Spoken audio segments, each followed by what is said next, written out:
साथीहरु हामीहरुले नयाँ तरिकाबाट हामी स्लाइड टु शटडाउन कम्प्युटरलाई स्लाइड गरेर शटडाउन पनि गर्न सक्दछौं। यसको लागि हामीहरु यस्तो खालको एउटा सर्टकट आइकन हामीले बनाउनु पर्ने हुन्छ। जस्तो म यहाँ डबल क्लिक गरे भने यसरी slide to shut down your PC भनेर यसरी आएको छ। यसलाई यदि यसरी तलसम्म ल्याएर यसलाई शटडाउन गरियो भने यो शटडाउन हुनेछ। यो अत्यन्त सरल छ। अहिले म यो शटडाउन गर्न चाहदिन किनकि तपाईहरुलाई थाहा छँदैछ यदि शटडाउन गरे भने यहाँहरुलाई म रेकर्डिङ उपलब्ध गराउन सक्ने छैन। त्यस्तै अर्को एउटा यहाँ आइकन छ शटडाउन आफ्टर 2 आवर्स अथवा 3 आवर्स 1 आवर्स।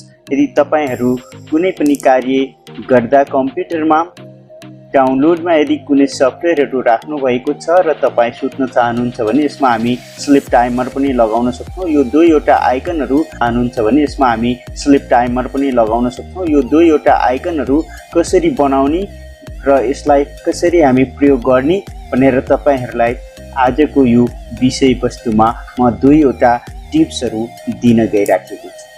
आउनुहोस् सबैभन्दा पहिले त हामी यो स्लाइड टु शटडाउन कसरी क्रिएट गर्ने।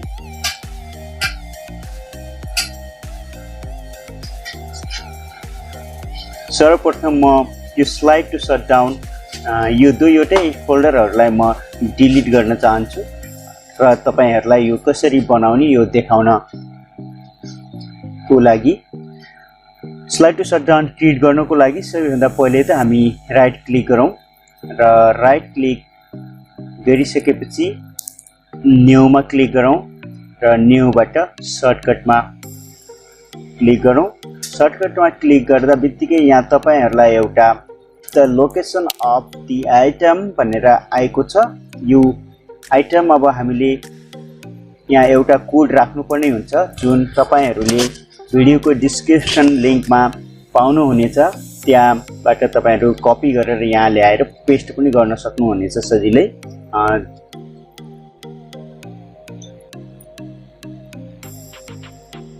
यसलाई कपी गरौँ र कपी गरिसकेपछि यो छाउमा ल्याएर यसलाई पेस्ट गरौँ। यो पेस्ट गरिसकेपछि हामीहरु नेक्स्टमा क्लिक गरौँ। यसलाई अर्को नाम दिन चाहनुहुन्छ भने यहाँ अर्को नेम क्रिएट गर्न सक्नुहुन्छ सर्टकट आइकनको। अन्यथा स्लाइड टु शटडाउन नै तपाईहरुले राख्न चाहनुहुन्छ भने यसलाई हामी राखेर फिनिश गर्न पनि सक्छौं। यहाँ तपाईहरुले देखिसक्नु भएको छ स्लाइड टु शटडाउन को आइकन आइसकेको छ। अब यहाँ यही सर्टकट आइकनमा डबल क्लिक गर्नुभयो भने अब यसरी यो आइसकेको छ र तपाईहरु स्लाइड टु शटडाउन यो पीसी तपाईले शटडाउन गर्न सक्नुहुनेछ। यदि अझ हामी यसलाई आकर्षक बनाउन चाहन्छौं र यसको आइकन चेन्ज गर्न चाहन्छौं यसमा अर्को कुनै आइकन लगाउन चाहन्छौं भने हामी यो फाइलमाथि राइट क्लिक गरौँ र त्यस्तै गरी प्रपर्टिजमा क्लिक गरौँ र यहाँ तपाईहरु देख्न सक्नुहुनेछ चेन्ज आइकन। यो चेन्ज आइकनमा गएर क्लिक गरौँ र यहाँ एउटा एरर तपाईहरुलाई आउनेछ यसमा ओके गरौँ। ओके गर्दा बित्तिकै तपाईहरुले यहाँ देख्न सक्नुहुनेछ विविध आइकनहरु यहाँ रहेको छ जसमध्ये यो शटडाउनको पावर अफ को आइकन जस्तो देखिन्छ। यो आइकनमा गएर हामी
घण्टापछि यो एक्टिभ हुनेछ र 2 घण्टापछि यो आफै सटडाउनमा जानेछ।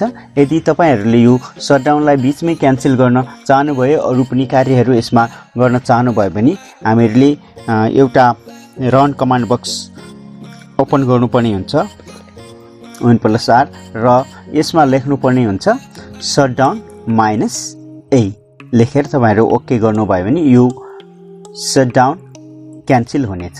यसरी यो शटडाउन चाहिँ क्यान्सल भएको छ। ल साथीहरु, यहाँहरुलाई यो भिडियो कस्तो लाग्यो? यहाँहरुलाई यदि यो भिडियो उपयोगी लाग्यो भने तपाईहरु च्यानलमा नयाँ हुनुहुन्छ भने सब्स्क्राइब गर्नुहोला, त्यस्तै लाइक, कमेन्ट तथा शेयर पनि गर्नुहोला। यहाँसम्म भिडियो हेर्नु भएकोमा यहाँहरुलाई धेरै धेरै धन्यवाद।